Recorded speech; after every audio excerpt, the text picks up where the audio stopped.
Intro. What is the most unbelievable way a king has ever died? Was it being tripped by a prayer, being betrayed by his own general, or getting taken out by a sudden illness at the peak of his power? Let me know in the comments which of these you think is the craziest, because today we are diving into 5 of the most shocking and bizarre royal deaths in Indian history. These rulers commanded massive armies, they built incredible empires, they held the power of life and death over millions. But their final moments were so insane, you won't believe they're real. I spent hundreds of hours with historians to uncover these unbelievable stories just for you. We are going to walk through the exact moments these powerful figures met their end, from an emperor falling down some stairs, to a warrior king found buried under a pile of his own soldiers, and they literally changed the course of history forever. If you love insane historical facts, smash that like button and subscribe right now. Chapter 1. Alright, first up we have Emperor Humayun. This guy was a Mughal emperor, one of the most powerful people in the 16th century. His father was Babur, founder of the Mughal Empire. His life was a roller coaster of winning and losing. He inherited a massive empire but was kicked out by Sher Shah Suri. Suddenly he was an exile, wandering for 15 years in Persia and Afghanistan. He gathered allies, built a new army, and waited for the perfect moment. When the Suri Empire fell apart, he clawed his way back to Delhi, from king to nobody to king again. His legacy seemed secure, but history had a twisted sense of humor. January 1556. He was in his personal library, the Sher Mandal, a 2-story stone observatory library. A man of learning, preparing to meet astronomers. He started down the steep staircase and heard the Adhan, the call to prayer. On the top step, arms full of books, he moved to show reverence. His foot tangled in his long royal robes, a fatal misstep. He tumbled down the flight of stairs, striking his temple on the stone. For 3 agonizing days, he lingered between life and death. On the 3rd day, Emperor Humayun died, felled by gravity, not an enemy. Next up, Tipu Sultan, the Tiger of Mysore, relentless in his opposition to the British. He was a military innovator deploying metal-cased rockets that sowed chaos and terror. He was a nightmare for British generals. He fought multiple wars against them and their allies. In 1799, they gathered one of the largest armies India had seen and marched on Seringapatam, a fortified island city in the middle of a river. Weeks of relentless bombardment battered the walls. Tipu's defenders fired back with everything they had. On May 4th, a breach opened, and thousands poured through. Chaos erupted, brutal hand-to-hand combat in the streets and on the ramparts. Tipu grabbed his sword, mounted up, and rode straight into the heart of battle.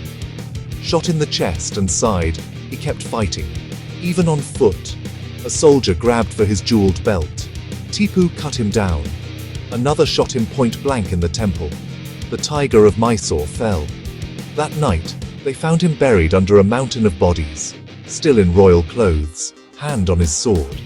His death broke the last major resistance in the south, a giant step toward the British Raj. He died a tiger's death and became a legend. This next story is insane. Not an accident or a battle, but a betrayal that handed India to the British. Nawab Siraj-ud-Dowla, barely 20, ruled the richest province in India. We're talking unbelievable wealth, textiles, spices, jewels. He saw the East India Company as a growing military threat. In 1756, he captured Calcutta. The disputed Black Hole tale became British propaganda. The British sent Robert Clive, ambitious, ruthless, a master manipulator. He couldn't beat Siraj's army head-on, outnumbered more than 10 to 1. So he found a traitor, Siraj's commander-in-chief, Mir Jafar. The deal: stand idle in battle, get the throne of Bengal. June 1757. On paper, a mismatch. Early on, Siraj's loyal troops were winning. Then the plan. Mir Jafar stood still. His soldiers didn't move. Siraj pleaded, was told to retreat. Chaos followed, and the British attacked. It wasn't a battle. it was a transaction. Siraj fled, was captured, and on July 2nd, the 21-year-old ruler was killed. With their puppet on Bengal's throne, the company looted the treasury and funded conquest. A single act of betrayal at Plassey led to 2 centuries of British rule. The consequences are almost impossible to comprehend. Our 4th story is what happens when honor, pride, and a bad temper collide in the emperor's court. Amar Singh Rathore, a Rajput noble in Shah Jahan's glittering and deadly court. A high-ranking mansabdar, wealth for service, but strict etiquette.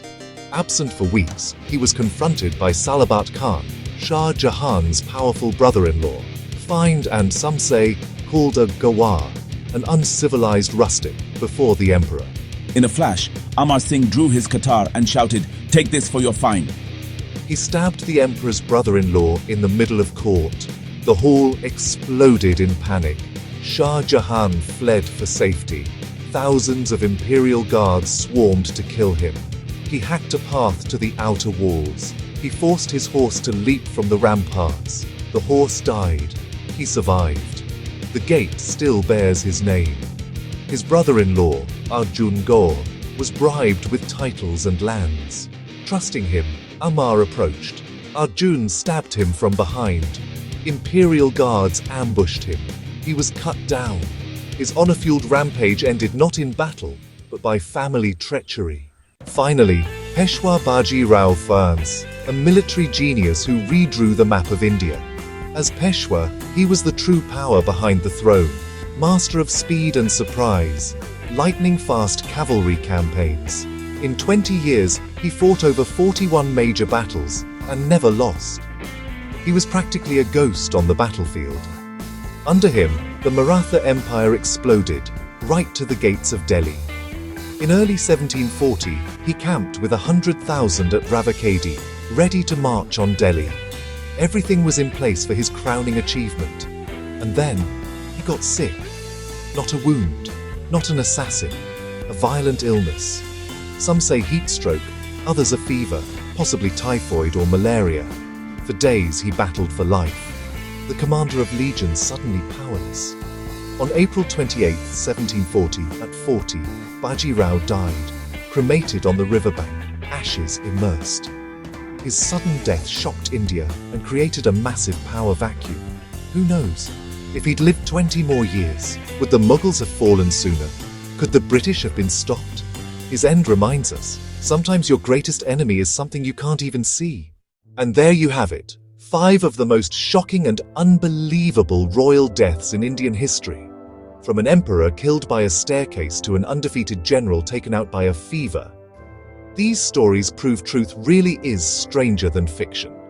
Their final moments didn't just end lives, they changed a nation, creating power vacuums and opening doors for new empires to rise. No amount of power or wealth can protect you from a random accident, a calculated betrayal, or just plain bad luck. If you enjoyed this deep dive into history's craziest moments, please destroy that like button and subscribe for more.